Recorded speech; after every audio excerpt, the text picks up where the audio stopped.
Dear friends, we are privileged and honored to have Dr. George Verwer, founder, international president of Operation Mobilization. When I joined OM, he was my first spiritual guru.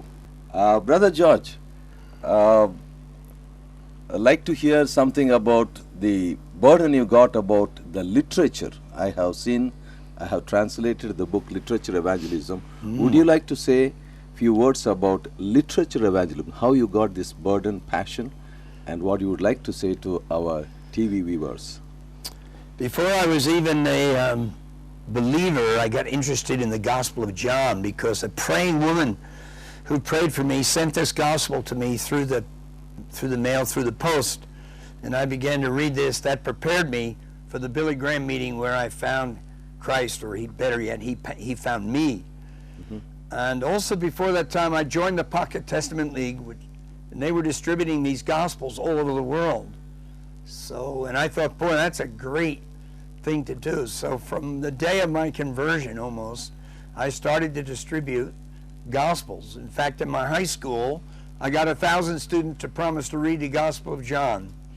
Well, here I am 57 years later since my conversion, still giving out Gospels of John. We gave out 2,000 this morning in a local high school. And our distribution figure, when we stopped counting about 20 years ago, counting all kinds of literature, went way over 1 billion. That's a lot of crows. So it's still a passion. I also believe in every other means of communication, including television, and thank the Lord for this new studio and this television ministry.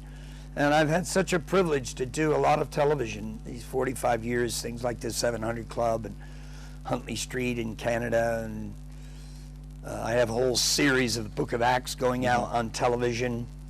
And so it's literature as well as every other method of communication. And even in my book, Literature Evangelism, I said in the end, the greatest weapon is love.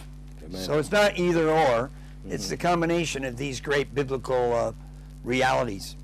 Thank you, Brother George. Our New Hope TV viewers will be a bit curious about the kind of shirt that you are wearing with all the world map globe.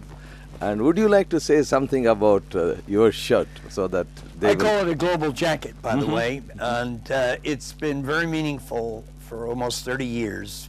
Since discovering this jacket in a little Bible school in America, I got linked with the producers who market this and sort of became an unofficial agent.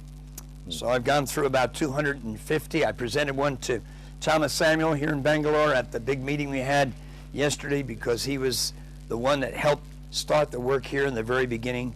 So sometimes I present them to special people, other times we auction them, but it's really just a visual aid because everywhere in the world I'm talking about the nations, trying to get people to pray for the nations, help the nations, evangelize the nations.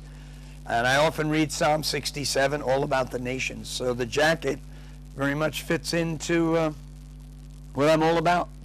Go into all the world and preach the gospel to every person. And probably about 20% of the people in the world, despite so many amazing ministries, reaching crores of people, but probably 20% of the whole world, including India, have never once heard. They've never seen a TV presentation or a book or a gospel because of the sheer mass of people and often the small size of the church, especially those who are actually sharing their faith. Thank you, Brother George. What about praying for the missions? So would you like to say something about, some people have, those days we used to have 52 nations, prayer cards, Operation World Book. Anything else that has helped you to have a focus on the mission?